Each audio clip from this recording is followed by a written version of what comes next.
Everything changes when you become a parent, all of those things. But the truth is everything does change when you become a parent. And now I'm so thankful because I was kind of like, it was drilled into me at a young age, like, don't take this for granted. Don't miss sports games. Don't make family make family dinner a priority, all of that.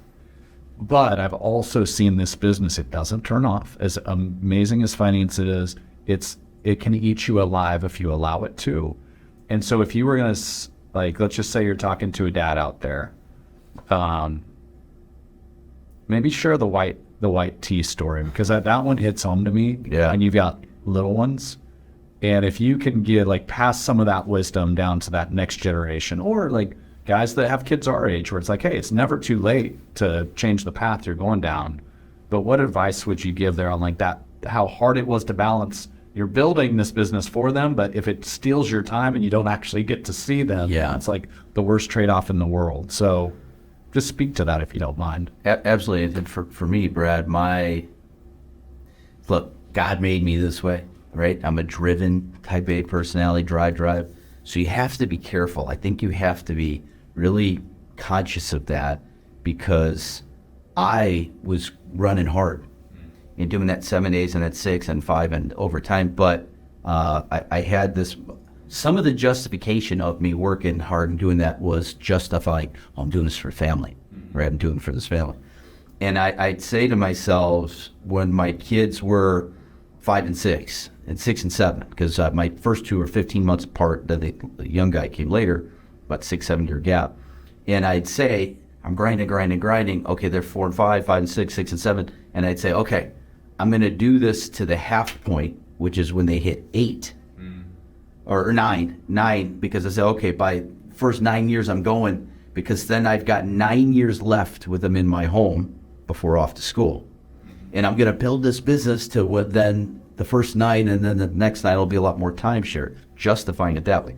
Well, I blinked my eyes, and all of a sudden I'm like, wait, my son's 12, then he's 13. And then it went the other way. I'm like, wait, I only have 3 years left, right? 2.5 years left. So that shocked me, because like you, I feel very, very fortunate and blessed that I had a lot of clients would share their wisdom. Anthony, it's going to go quick, enjoy it. And it was like one ear out the other. Oh, yeah. You felt like invincible. You had nothing but time. And then all of a sudden, your kids are 16, 15, got the eye. So speaking to somebody who's doing it with younger kids now, it's just force the balance, force the balance. Just the business, if you structure it the right way, you don't have to be, the business isn't so reliant and dependent upon you. If you structure it the right way early, and just make the time, make the balance. I think, Brad, that's probably part of the reason now why I've got a freshman and a sophomore, and I've got whatever, really, if you think about it, 2 to 3 summers left with my oldest before they're off to school. That's why I am taking the last couple of years 6 weeks, 8 weeks off in the Nantucket. Holidays, another 2 to 4 weeks. So I looked at it, and there's basically 3 months out of the year that I'm family, right? I mean, I'm making up for those early years. So, but just get ahead of it and face it at a younger age, I think. Yeah. That's my favorite part about your journey, is you've grown a business and unlocked more freedom for you and your family. I mean, and I think that is the entrepreneurial dream. Yes, build a business that serves your life. Unfortunately, oftentimes you build a business that becomes your life as an entrepreneur. Yes. As we think through, I want to go to that last little piece you touched on. Well, we didn't hear the white tees. The white tees? Yeah. Tell me that, because I think that'll hit home with some people. Yeah. So, look, I early on, I ditched ties. Right? I'm like, I don't want a tie. I like this look and feel. It's, so meeting with clients, relaxed, but still professional, right? So no tie. So, I wear a white V-neck t-shirt. Okay. By the way, anyone watching this, please, if you're wearing dress shirts, don't wear the traditional white t-shirt. Then when you can see it coming out, please don't do that. Right? I see it, I'm like, oh, please stop. So Really, by the way, for those that don't know, based on the last name Pellegrino, Anthony's Italian, has a dress impeccable from the day I've met him. And so you're getting some serious fashion tips here. So please. It's in the bloodline. His grandfather that was a truck driver.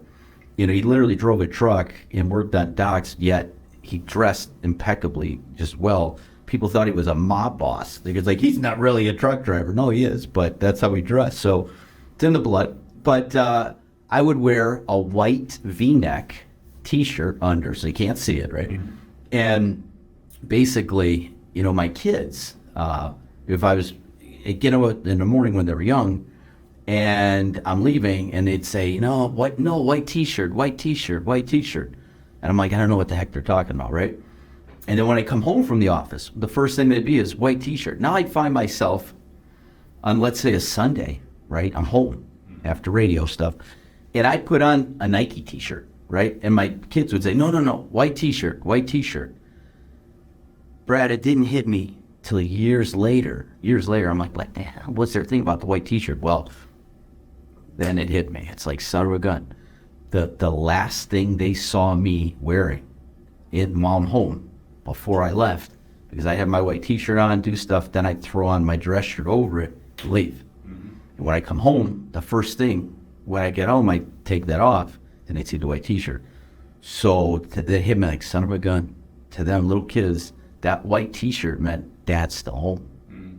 So that, you know, is one of the reasons I think that I've, I carve out the time.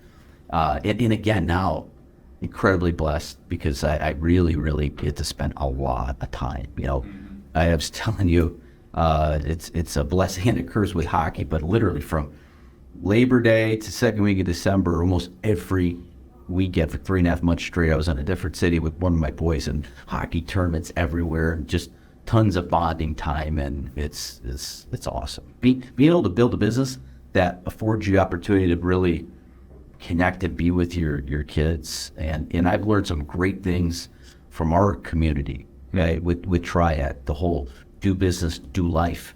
I had a text thread going this morning with one of the advisors who Chris Bowman sent me a text, and I shot back to him. Can I share? Yeah. Right? So he sent me a message, and basically saying, "Hey man, you look forward to seeing you soon and talking. I appreciate some of the stuff we're doing." And I said to him, he thanked me for some stuff I did for him recently or shared with, and I shot back. I said, "Hey, listen, thank you for some of the things you've done for me." He had this part of his for this year. It says, "Our children get one shot at childhood. It's what we make of it for them." Mm-hmm. I want to be more present.